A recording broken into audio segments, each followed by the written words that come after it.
झांसी के ग्राम लोहागढ़ में उत्तर प्रदेश पर्यटन सूचना अधिकारी द्वारा संगोष्ठी एवं श्रद्धांजलि सभा कार्यक्रम का आयोजन किया गया। शहीदों के स्मारकों पर कैंडल व फूलमाला चढ़ाकर श्रद्धांजलि समर्पित की गई। ऐतिहासिक धरोहर लोहागढ़ किले का अवलोकन, संरक्षण, आगामी योजनाओं में प्रस्ताव में शामिल किए जाने की बात की गई। उत्तर प्रदेश पर्यटन विभाग के सूचना अधिकारी डॉक्टर चित्रगुप्त श्रीवास्तव द्वारा बताया गया, आज 1857 क्रांति के शहीदों को श्रद्धांजलि कार्यक्रम लोहागढ़ ग्राम में हुआ था। इस गांव में 1857 क्रांति के समय रानी लक्ष्मीबाई जब यहां से गुजरी तो पूरे गांव के लोगों ने सहयोग किया। उनके पीछे आने वाली अंग्रेजी सेना को रोका। तब तक रानी लक्ष्मीबाई कालपी तक पहुंच चुकी थी। यहां शहीद हुए अनेकों क्रांतिकारियों की समाधियां हैं। उन समाधियों पर जाकर फूल और मोमबत्ती जलाकर उन सभी क्रांतिकारियों को श्रद्धांजलि अर्पित की गई। किला को देखा गया। किला 1857 की क्रांति में जिसका प्रस्ताव भेजा गया और नया प्रस्ताव भी तैयार कर यहाँ के क्रांतिकारियों की समाधियों का सौंदर्यीकरण और संरक्षण, जिसमें किला गढ़ी भी शामिल रहेगी, ताकि जो यहाँ पर्यटक आएंगे उनको जो सुविधा मिले, उनकी सुविधा का ख्याल रखा जाएगा। वहीं उमेश श्रीवास्तव द्वारा बताया गया, ग्राम लोहागढ़ का भव्य इतिहास है। भारत के इतिहास में जो 1857 की क्रांति है, जो अपने आप में बहुत बड़ी युगांतकारी घटना है, वहीं से सारे क्रांतिकारियों को प्रेरणा मिली, क्योंकि अंग्रेजों के खिलाफ सशक्त क्रांति थी, जिसके माध्यम से जन जागरूकता क्रांति आई। अंग्रेजों के खिलाफ इतना बड़ा आंदोलन छेड़ा। उस आंदोलन में महारानी लक्ष्मीबाई थी, जिन्होंने बहुत बड़ा युद्ध अंग्रेजों से औरत होते हुए भी अकेले लड़ा था। उस युद्ध का एक हिस्सा लोहागढ़ भी है, क्योंकि जब रानी लक्ष्मीबाई गुजर रही थी, इस छोटे से किला गढ़ी लोहागढ़ के लोगों ने मदद की, यहाँ से निकाला, अंग्रेजों का रास्ता रोका। यहाँ हर जाति और धर्म का व्यक्ति अंग्रेजों से लड़ा, शहीद हुआ। ये किला गढ़ी जीर्ण शीर्ण स्थिति में है। इसको सरकार और पूरे भारतवर्ष की नजर में आना चाहिए, क्योंकि हमारे इतिहास का बहुत बड़ा रूप इस किले में छुपा हुआ है। झांसी से विजय सोनी की रिपोर्ट।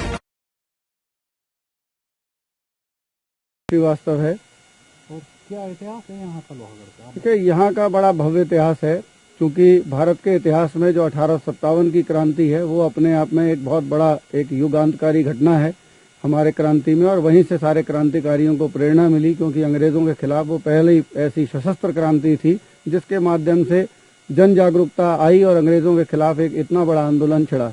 और उस आंदोलन में जो महारानी लक्ष्मीबाई थी, जिन्होंने एक बहुत बड़ा युद्ध अंग्रेजों से अकेले लड़ा था एक औरत होते हुए, उस युद्ध का एक हिस्सा ये लोहागढ़ भी है, क्योंकि जब वो यहाँ से होकर के गुजर रही थी, तो इस छोटी सी गढ़ी ने, जो गढ़ी है यहाँ पर एक किला है छोटा सा जहाँ हम लोग खड़े हुए हैं, वहाँ के लोगों ने उनकी मदद करी और उनसे कहा कि आप यहाँ से निकलिए और हम बीच में अंग्रेजों का रास्ता रोकेंगे। तो यहाँ पर हर एक जाति का, हर एक धर्म का व्यक्ति जो था अंग्रेजों से लड़ा, शहीद हुआ। और इस स्थान पर बहुत सारे शहीदों की जो समाधियां हैं वो बनी हुई हैं। ये गढ़ी जो है इस समय बहुत जीर्ण शीर्ण स्थिति में है, जिसको कम से कम सरकार के और पूरे भारत की नज़र में आना चाहिए, क्योंकि हमारे इतिहास का एक बहुत बड़े हिस्से का एक बहुत बड़ा रूप इस किले में छुपा हुआ है। यही मैं आपसे एक संक्षिप्त इतिहास के रूप में कहना चाहूँगा। क्या नाम है, क्या पद है और किस जगह आपके द्वारा किया गया है, इसका क्या है? उत्तर प्रदेश पर्यटन विभाग में पर्यटन सूचना अधिकारी पद पे हूँ मैं, डॉक्टर चित्रगुप्त हूँ। आज 1857 क्रांति के शहीदों को श्रद्धांजलि कार्यक्रम लोहागढ़ गांव में हुआ था।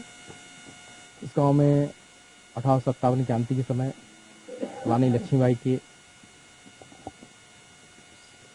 जब यहाँ से होकर गुजरी, तो पूरे गांव के लोगों ने मिलकर के उनका सहयोग किया।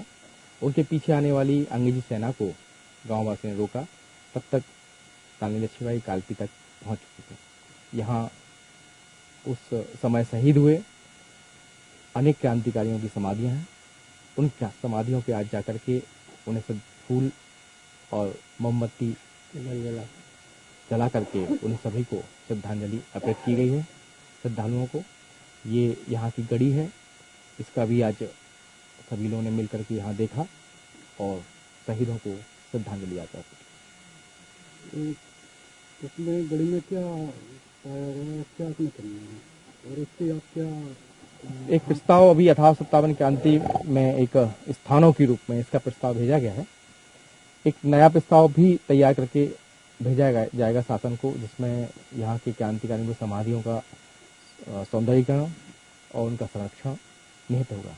इसमें गढ़ी भी शामिल रहेगी, ताकि जो पर्यटक यहाँ आते हों उन्हें सुविधा मिले। उनकी सुविधाओं का यहाँ ख्याल रखा जाएगा। यहाँ घूमने वाले पर्यटक और जो क्रांतिकारियों की समाधियों पर श्रद्धांजलि अर्पित करने लोग आएंगे, उन सभी की सुविधा के लिए उत्तर प्रदेश पर्यटन विभाग यहाँ निःशुल्क एक प्रस्ताव तैयार करेगा और अपने मुख्यालय भेजा जाएगा।